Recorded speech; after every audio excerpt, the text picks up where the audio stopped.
So if you were a coworker of mine back in the day, and if we knew each other enough, you'd probably become a little bit weary of me especially when I was upset, or maybe even weary of me when I wasn't so upset.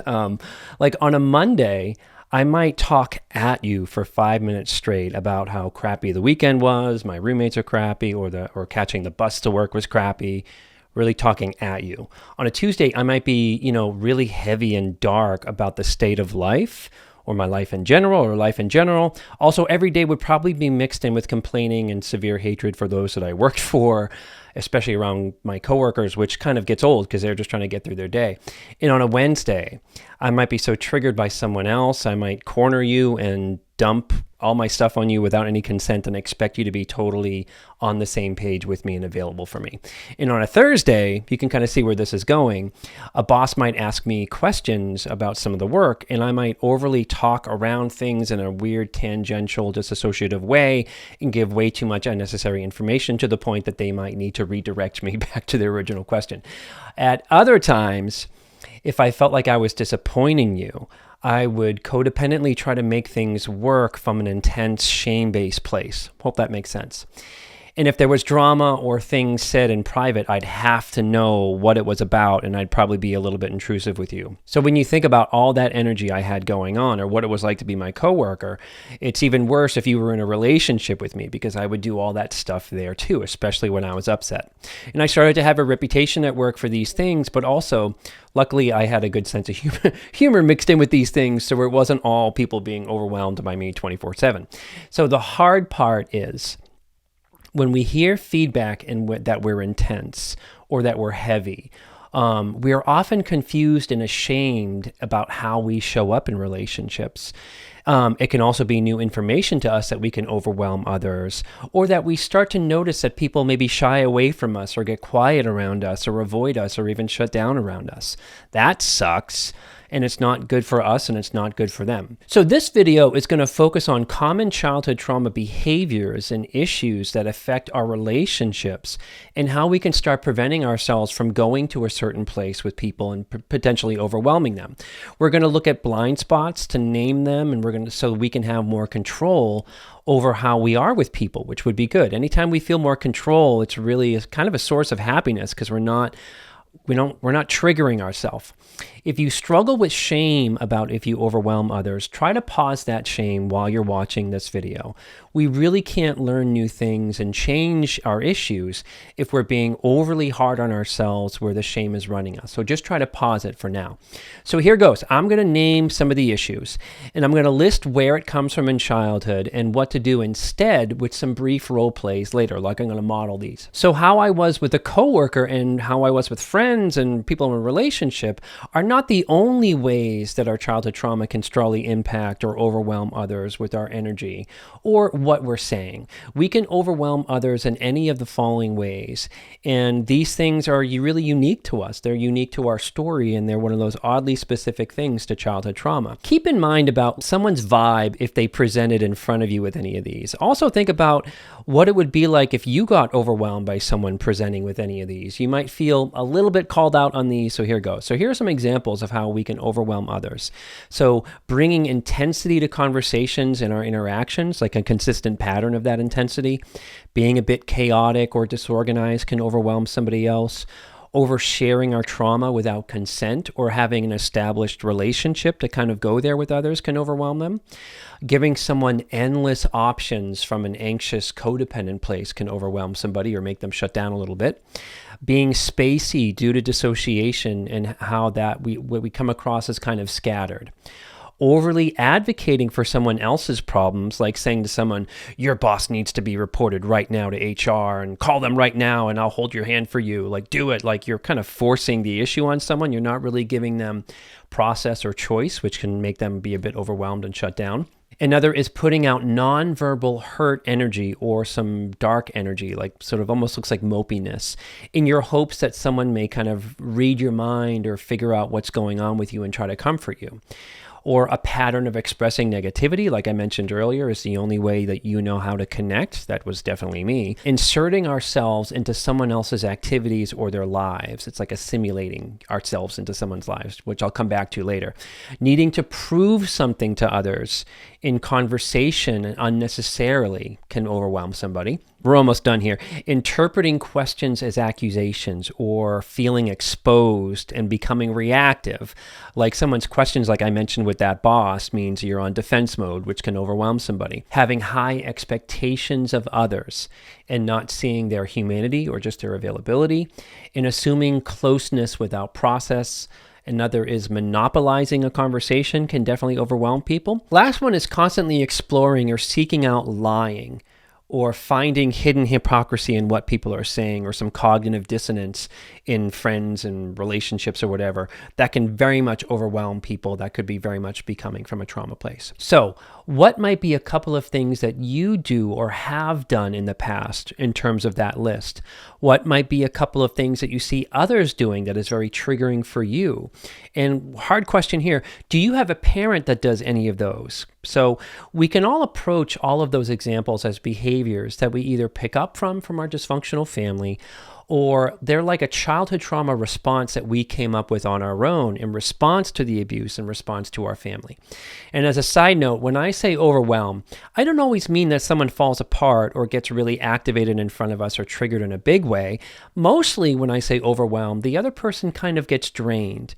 And they might go a little bit quiet around us, or that our energy affects their ability to be present with us, which is kind of natural, and I'll talk more about the other person later. And of course, the other person can have issues, like maybe they're avoidant, but we're focusing on how we affect others and our energy, what we bring into things. And I'll say more about that later, about what other people can bring in. An additional side note, those examples may have different causation or etiology with neurodivergence. I'm giving these in context of neurotypical experiences here, just FYI. So I'd like to take a second and pause for a minute and talk about the channel for just a second.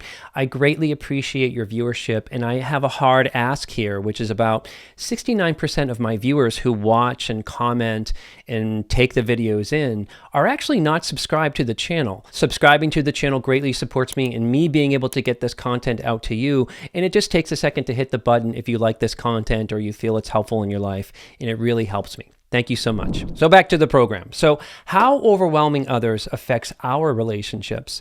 Here are some examples of what happens to our relationships when we possibly overwhelm others with our childhood trauma stuff. Consistent intense energy is going to affect our intimacy with others, and we'll end up feeling confused or mad or abandoned, or worse, like really ashamed of it, to be honest. And others may feel that we're needy, and I know that that's a complicated word, or that we need to be talked down from our emotions by other people, which creates a relationship imbalance. And overwhelmed people space out. I definitely have, or they leave, or they check out of our conversation with them if our communication energy is intense or indirect, which might make us kind of double down and dig into our intensity further to get through to them. So there's a little bit of a snake eating its tail that happens. It's like a feedback loop. The other person can also feel trapped with our unconscious talking or our intense energy, or they feel like they have to walk us through what we're saying if we're a little bit dissociative, like they have to kind of like hold our hand through that a little bit. And if we have big expectations coming from our inner child,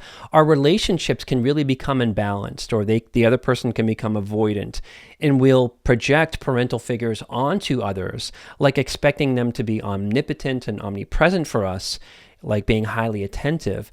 And this is really a big one. It's a setup from our childhood trauma like through emotional neglect. And like us, others can struggle with the guilt and shame of not knowing how to help us, and that creates a tricky dynamic. Mainly when we have these going on, we can feel terrible about ourselves, and we can get caught in shame spirals and not feel connected with being on top of things, like feeling good about ourselves. We can let our trauma take away our ability to feel chill, grounded, and capable, because we all have capacity to do that. No one wants to be present in that way in their relationships. For most of us, these will manifest in the biggest ways in our romantic relationships, where our inner child really has a tendency to project parental figures onto others. But they can show up in any other social part of our lives as well, like with therapists, with strangers, coworkers, you name it. So what is confusing is many of these issues is simply normal human experiences, such as being upset and needing to connect with someone,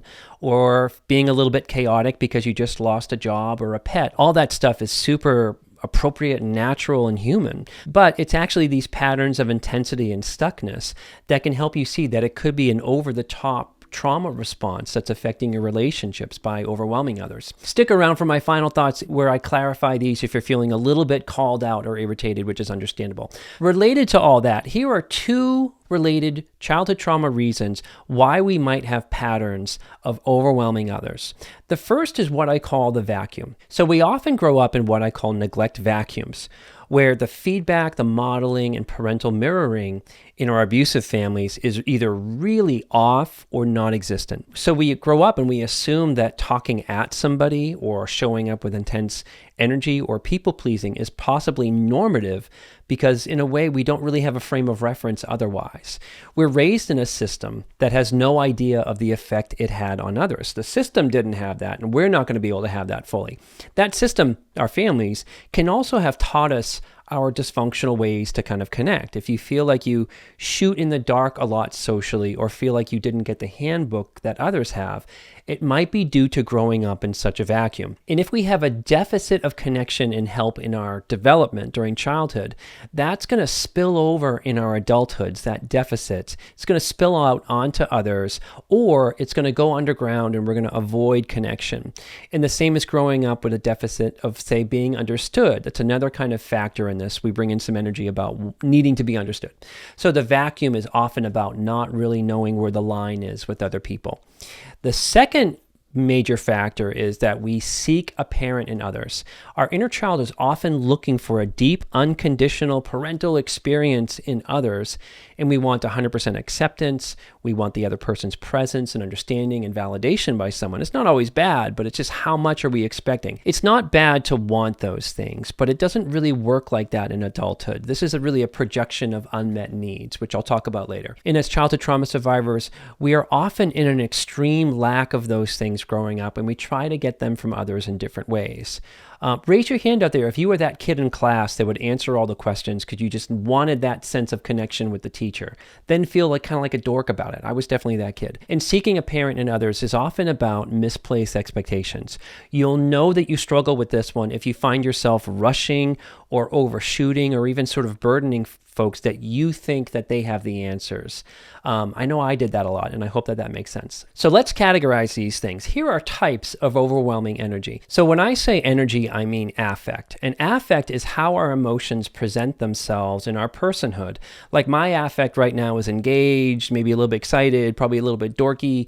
I've got a vibe to myself. That's my affect. Let's now take that list of issues and behaviors from earlier and subgroup them for some clarity. Think about these types as something your inner child is trying to finally get from a relationship or is reacting from a place of childhood trauma. So I'm trying to help people name and identify where their energy or communication style is coming from due to their childhood trauma to have some better control over it. These will definitely come up in romantic relationships where most of our childhood projection happens again. So I'm voicing these in terms of how we communicate, how we say things, and our affect energy and what is brought into our conversations. So I've broken these behaviors up into 4 categories. There's communication energy, which applies to the other 3. Then there is rescue energy, validation energy, and preoccupied energy, like we have something going on. So communication energy can look like oversharing or dumping on someone. Like I said earlier, monopolizing a conversation, being vague or unclear, being tangential, being intense, or being overly thorough on details, like being in a really kind of keyed up place. Rescue energy can look like seeking immediate action from others, involve a bit of overstepping kind of boundaries a little bit, can usually involve big requests, like will you drop everything right now and talk to me? It can also look like trying to assimilate in someone else's life, like it's a little bit like inviting yourself into someone's life a little bit, kind of wanting a rescue. Another is expecting someone to read your mind. The third one is validation energy, where we're needing others to agree with us. We can be defensive when questioned. The issue is kind of way too important to us because we're triggered at the time. And we can be expecting a specific outcome from someone. We're expecting a certain level of energy from them, and we can get really triggered when we don't get it. And again, there could definitely be something going on with the other person. Or validation can really be kind of assuming attention from people. Preoccupied energy involves kind of being chaotic or disorganized, which can overwhelm somebody.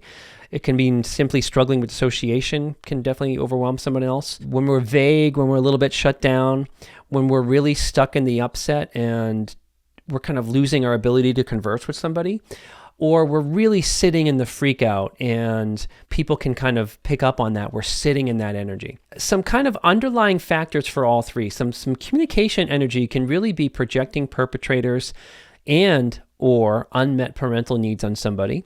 Rescue energy is often really involving projecting unmet parental needs on the other person.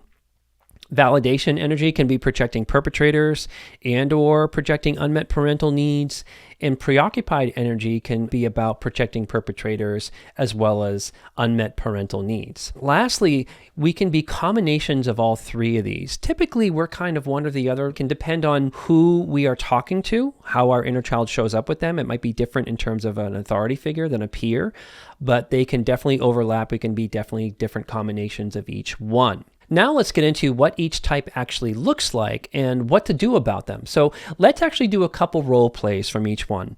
I'll play what it looks like when we're exhibiting this behavior and potentially overwhelming someone else. And I'm also going to give an alternative, and that is not going to be the direct opposite of it, in what you could say in these situations. It's more of ownership over our issues to prevent the person from being overwhelmed so much. You'll see what I mean later. People get overwhelmed if they feel responsible or stuck with us. I'm sure you've been in similar positions with others, which we can all really relate to. What tends to not overwhelm someone is if we have ownership over our stuff and we let the other person know that we're aware. And it kind of takes the pressure off the person. In these role plays, let's imagine a hypothetical with a friend at work that our inner child might think there is more closeness than there actually is, which I've definitely done a bunch of times. Maybe the relationship, we take things too fast. Say you and the coworker talk and you know them for a few months and get along, but they maybe just see it as a coworker relationship and you might see it as something deeper. This is really a common situation for childhood trauma survivors, again, where we don't know where the line is, coming back to the vacuum, coming back to parental figures. Let's say in this hypothetical that the trauma survivor who tends to overwhelm just got an email from their boss that triggered them, and they want help from the coworker about it. Remember, they don't really know the coworker very well, but they kind of assume that they do. Hey, do you have a second? Did you just see that email? Oh my God, I already said I can't make that meeting. They knew that when they hired me. And I'm like so triggered right now because it takes me right back to my family where it doesn't matter if I can or can't show up for things. This just happened last month when I couldn't make my niece's birthday. My mom like raged at me and I had a panic attack in the car. And I'm working in therapy about my mom. She's a raging narcissist, okay? And she used to make me do my sister's homework, which is like similar to this. And I've started having panic attacks and like, I know you have a partner. My partner kinds of gets it, but doesn't really get it. Like back in December, we spent a weekend with his family and they are so dysfunctional. Like, oh my God, I had to take a walk every hour because it was just like, I'm sure you felt the same way about this. Hey, do you have a second? Did you just see that email that went around? Like, maybe you don't know this, but like I said when I was hired that I couldn't make those, and I'm to be honest, I'm a little bit triggered about it. Just dysfunctional family stuff. I'm happy to tell you about that at some point when we know each other more. But like, wow, I just needed kind of someone to talk to and just maybe tell me that it's just dumb work stuff. It's not really bigger than it is. Like I'm sure you've been there. Like, whoa, thanks. Did you saw that email, right? Well, I just wanted to kind of talk to you about it because it's like it reminds me of my old job where like nothing was in sync, and I'm trying to do this new job and trying to be different there. And I was like my partner and I were talking over the weekend when we were trying to find this lunch place. So I thought about you about it because I wondered if you're a sushi person. I can send you the link. That is amazing, like scorched. Anyway.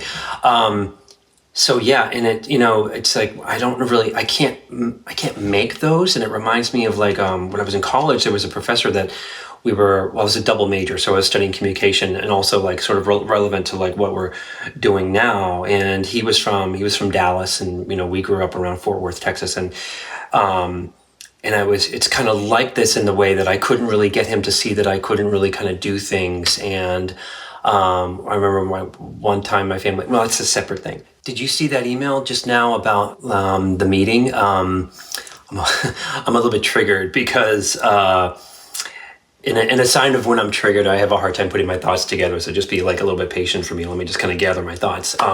Tell me it's just dumb work stuff and not really a thing that I need to go down the rabbit hole, because I'll lose track of my day. Hopefully I'm making sense here, but like, right? It's typical for them, right? Thank you.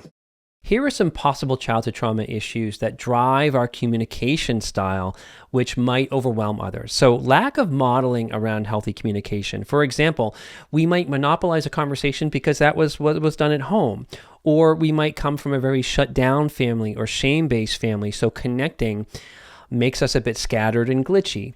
Maybe we were raised by a parent who modeled oversharing and crossed boundaries and didn't read others. Another example is, say, being shot down as a child and judged when we just wanted to connect. And this can make us have some over-focused on being believed or anticipating being yelled at by someone's tone when they're speaking. Like we're anticipating that coming. We can also overshare due to neglect or even coming from a family with really poor boundaries. Our inner child often struggles with where the line is in these relationships in terms of closeness and newness. Hey, did you see that email? I could really use your help right now. I'm pretty triggered about it, and I was wondering if I got to formulate a response to them. Like, I know you're busy, but would you mind coming back to my cube, like right now, and just kind of sitting with me while I craft a response? Because I kind of want to be clear. I'm just really freaked out, and I want to be really clear. And maybe and that might be coming up on lunch, so maybe we can go out and kind of have lunch and kind of talk about it. Would that be okay?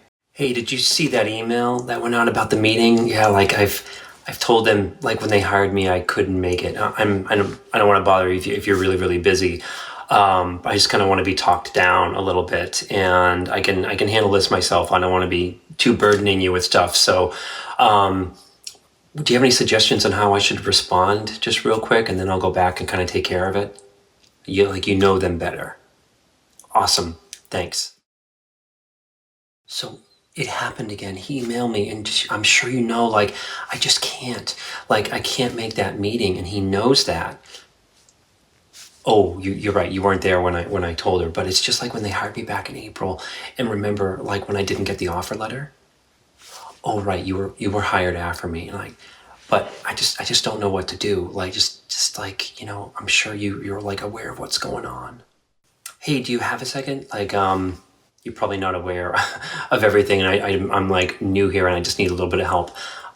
They emailed me to kind of make that meeting. I had explicitly told them that I can't make that meeting. I just want to kind of, know them better, maybe. And do you have any advice on maybe like what I should do, or do you want me to tell you more about like what, like the background to this is?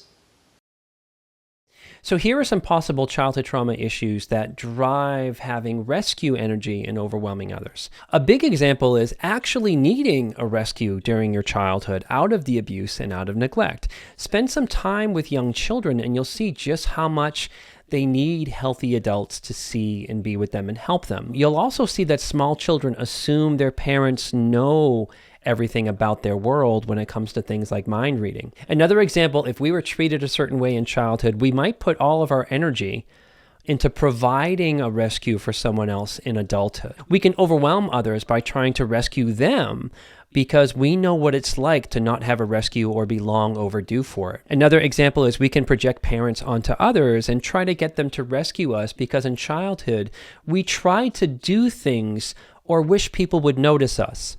And this might look like hoping your partner reads that you're really struggling instead of telling them directly. Guesswork can really overwhelm somebody. Can you believe their email? Like, I'm not crazy, right?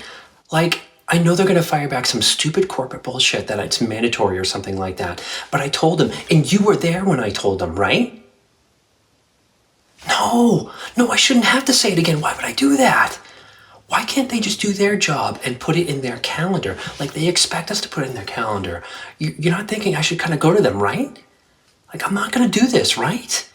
Like, I'm not the one who did it, Hey, you saw that email, and I'm like a little bit triggered. And I tend to like want people on my side about this, so I don't want to really do that with you. But do you have any advice on how I should respond to them? Because it's like I've told them a couple times I can't do this, and I'm so new. Thank you. And here are some possible childhood trauma issues that drive validation energy in terms of overwhelming others. Like the other examples, growing up in neglect creates an energetic deficit of needing validation from others. Our inner child is still waiting to be seen and is trying to get that from others. But others can't give us that in the way that we need in adulthood. It really needs to come from more of an internal place for childhood trauma survivors. And due to that, we can actually monopolize in the present for lacking of being valued in the past, or that it was actually learned from parents. Hopefully that makes sense. Another big example is being the family scapegoat growing up can really make us perseverate on fighting to be right, and even overly fighting just about how we feel in a given situation when there doesn't really need to be a fight. Another example is being consistently shot down in childhood in unnecessary ways can really make us give off a need for validation in our adulthood. Like we overly need people to tell us that we're not crazy when that's not really necessary anymore. Hey, did you see that email? I am kind of lost, and like back when I was hired, I told him that I couldn't make certain meetings, and they seemed to be cool with it, like at the time. And then like this is it's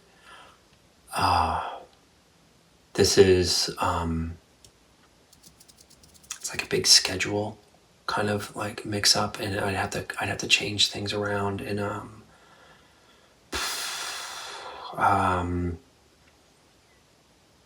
just don't know what to,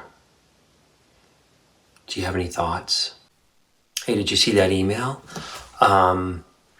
Yeah, you may not know this, and you gotta forgive me. I'm a little bit triggered, and then when I'm triggered, I kind of go in and out of like being cognitive.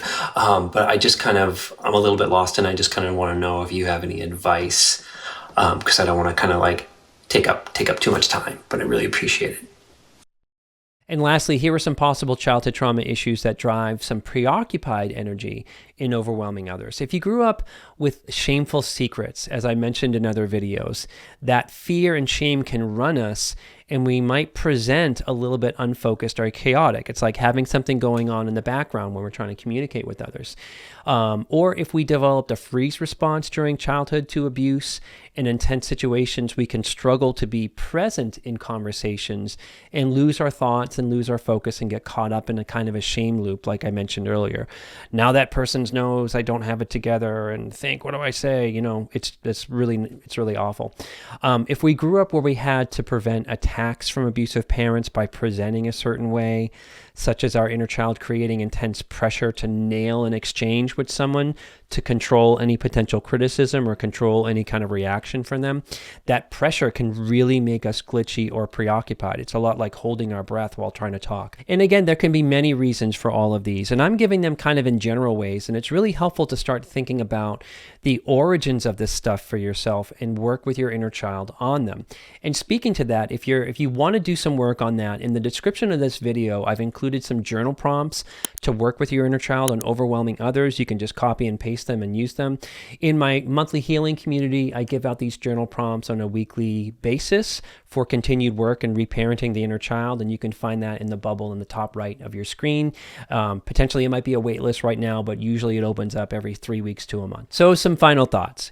What about the other person? You know, through the video you might have been screaming at me, but Patrick, my partner is the most shut down person you'll ever meet. I have to talk at them. Or Patrick, people play devil's advocate with me all the time, and of course I have to talk through that BS. Or bro, like what's the difference between being compassionate and caring about someone versus being too much when the person can't help themselves or get things done, like when we're trying to rescue them? It all can be true. The other person can, and often does, have issues, but our only way out of these cycles is to not keep doing the things that we do that don't work. We have to let go of the outcomes, such as getting through to somebody, like say to a shutdown partner, or having more confidence in communicating differently. The tricky thing is, say the other person is perfectly well adjusted and healthy. we'll still have our stuff that overwhelms people like that when we're upset. And however, we can actually practice being more real, like I mentioned in those role plays, with the other person to start to get out of these things. For example, say to your partner that you notice you can overwhelm them during upset, and it seems like it happens more when they're not really being present.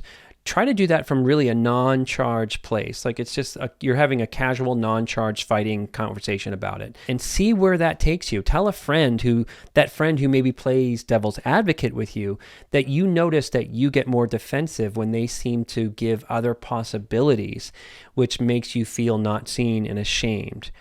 I'm not saying that's always going to work, but there's a difference in terms of doubling down or getting nowhere with somebody. Another question you might be having through the video or relating to this stuff is sort of saying to yourself, oh my God, am I too much?